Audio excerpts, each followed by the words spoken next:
Hi folks, you're with Tacitus today, your pushback channel, and thank you for joining this audio live stream. Please listen to this presentation as you would a radio broadcast. In this essay, I'd like to talk about the road to hell being paved with supposedly good intentions, or what initially might be good intentions, but quickly turn into cynical efforts to make money out of invented problems, or problems that are magnified and exaggerated to such an absurd extent that they attract lots of government money. Now, this is a real issue with the West. So we've got an entire NGO industry, and it's a gazillion dollar industry all across the Western world.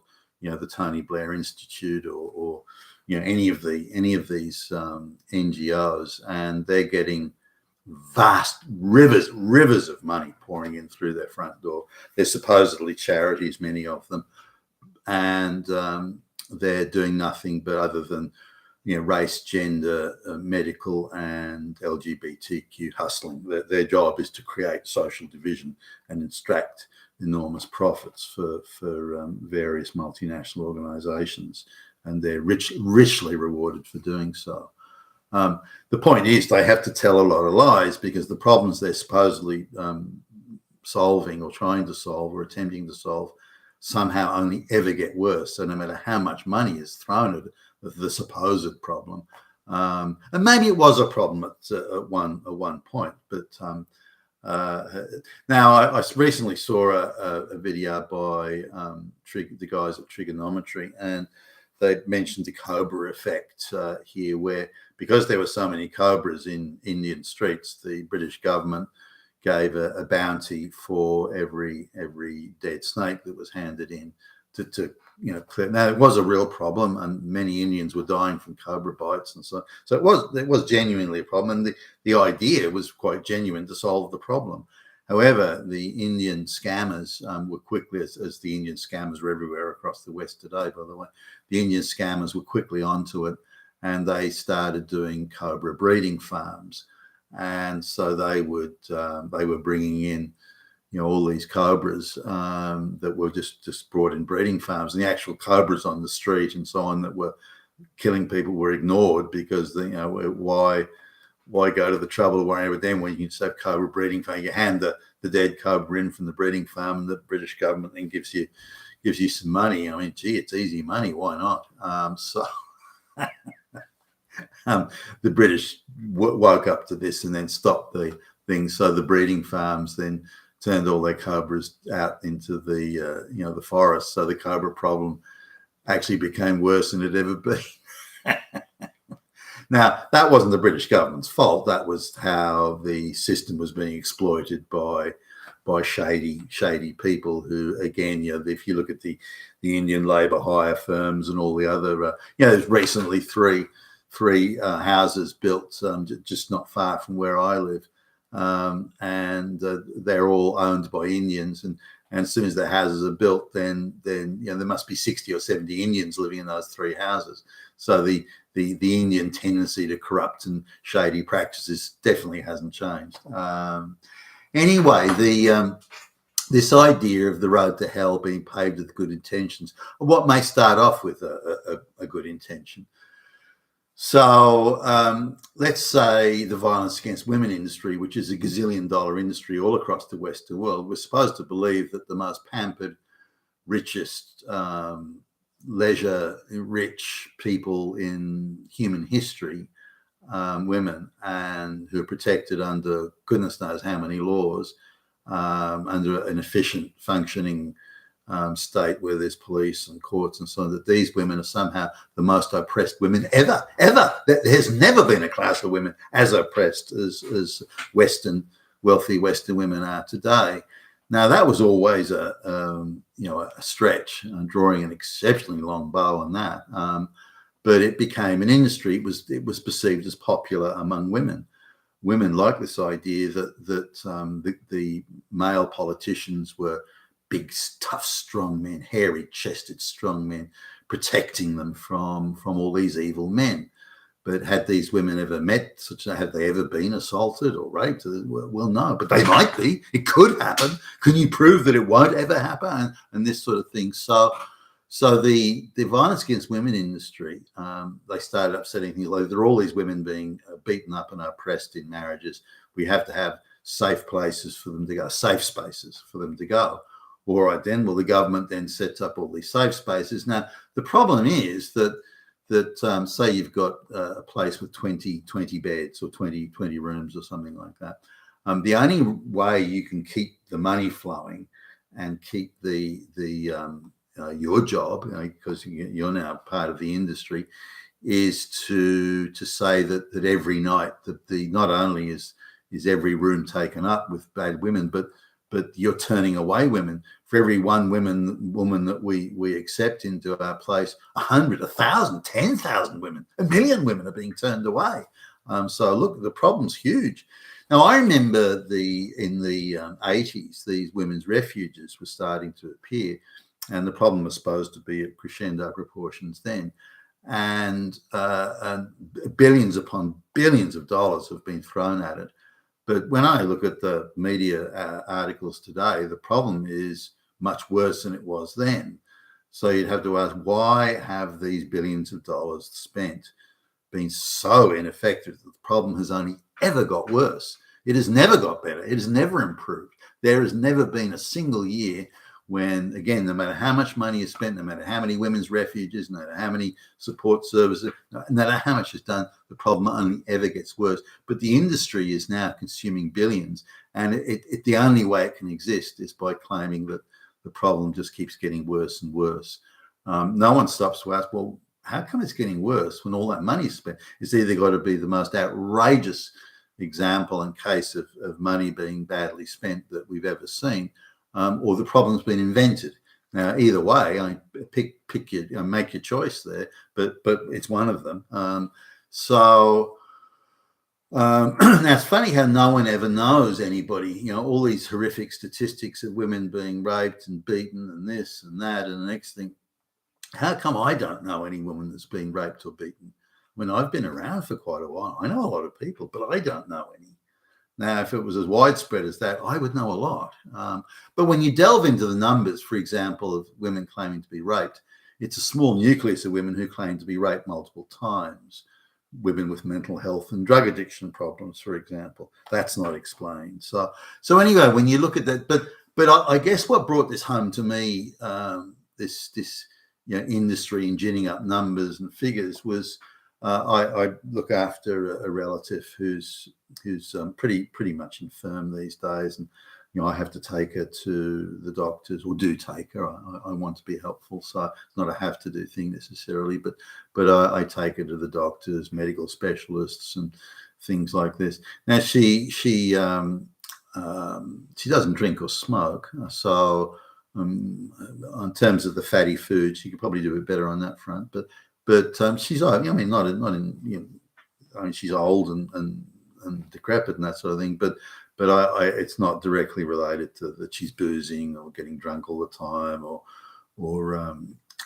smoking a lot or something. That's not the issue. And her diet, all told, is reasonable enough. I mean, it could be better on the fatty food side of things, but it's not a terrible diet. Now she had some. They wanted her to go into some sort of heart program, and where because she came over some threshold or whatever it was in a blood test, said, well, you may want to think about doing this, and somehow her name and contact number or contact details were passed on to this place that does heart health management or something it's called. And this has been something set up by the government and funded by the government. Now, the idea behind it, though, is quite reasonable. People that are leading unhealthy lifestyles, such as lots of drinking and smoking and this sort of thing, eating super fatty foods all the time or eating to excess, they're obese, for example. They're going to have more health problems than someone who doesn't have that lifestyle in the overall scheme of things. So this initiative, or what do you want to call it, it's there to encourage healthier lifestyles. So and there's nothing wrong with that. and that's going to reduce the number of heart attacks and strokes. Nothing wrong with that. All good so far. This is fine.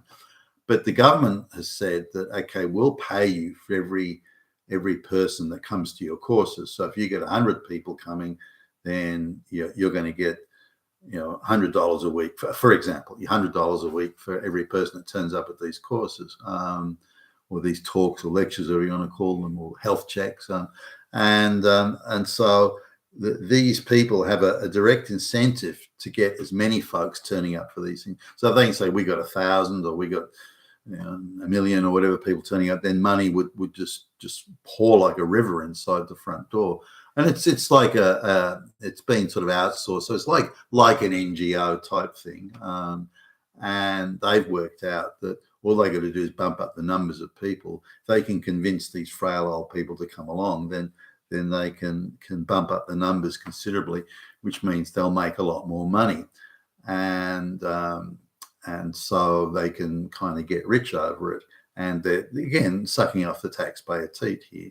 Now, again, the original idea was all right. There's nothing wrong with it. It's now being exploited by people who want to enrich themselves while pretending to do something. And they also have to say that the problem's getting much better. We've got 1,000 people turning up every day that have got real diet and health problems. But look, we're helping reduce the amount of heart attacks and stroke. We're doing good work, and the government's paying us handsomely for it. But the problem the problem is they're actively going out and grabbing. So they're going to the hospitals and somehow, I don't know how, getting lists, and the doctors, and getting lists of people who've had a blood test and their cholesterol is too high, for example.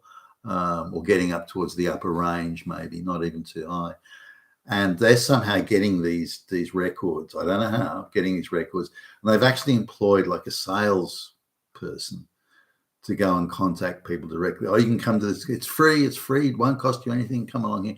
But again, every bum they get on the seat is another $100 per head that comes in their front door, and justify not only riches now, but justifies their existence into the future.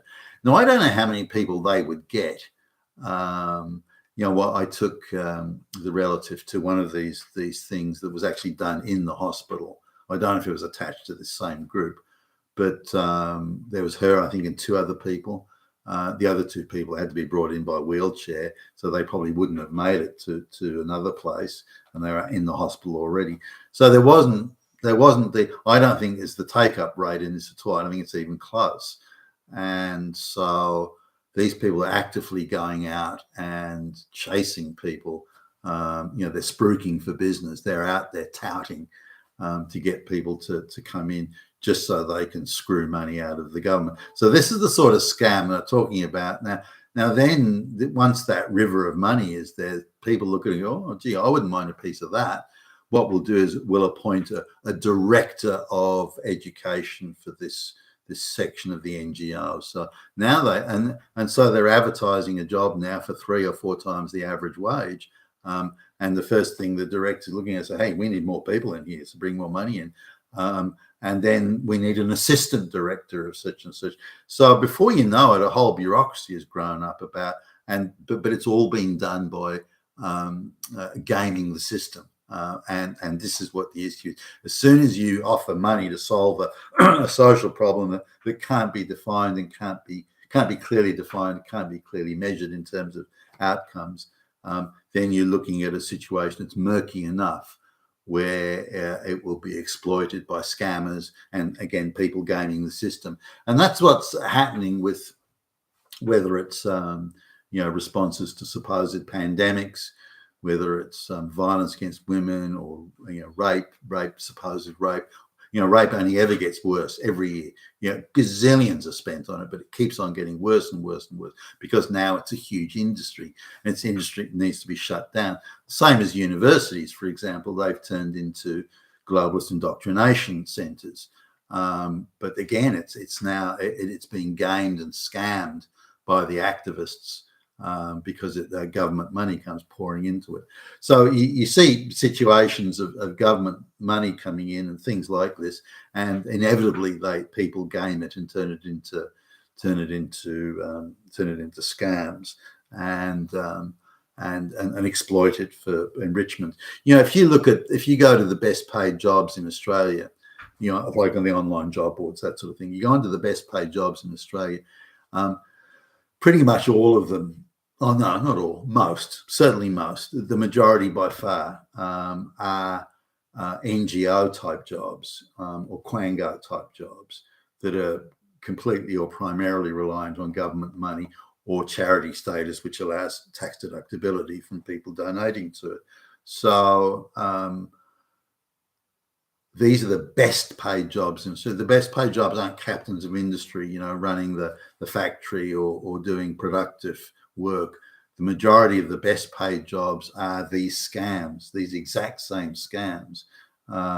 There's like one I saw a few days ago, deputy director for some sort of women's refuge type thing, women's counselling service. I mean, it pays like 4 times the average wage. Now, on top of that, you get paid to travel around to all these international women's conferences all around the world. You get paid to do that as well. I mean, if you look at that, and it's 5-star, these people aren't doing cattle class and staying in some 2-star fucking hotel on the main freeway. That these are people who are getting paid. I mean, it's not if you live in Sydney, 4 times the average wage actually isn't much money, but you can do all right on it. So they're getting this endless travel around the world all the time. Lardy-day, they don't do anything productive. They just turn up for meetings and just utter a few Marxist feminist platitudes, this sort of thing, and that's their life. I mean, they live this lardy-day delusional life on tax-paying money and have to produce and deliver nothing. And these industries are now abound, and these now are the best paid jobs all across the Western world. Very, very scary. You've been a Tacitus today, your Pushback channel. Thank you for listening.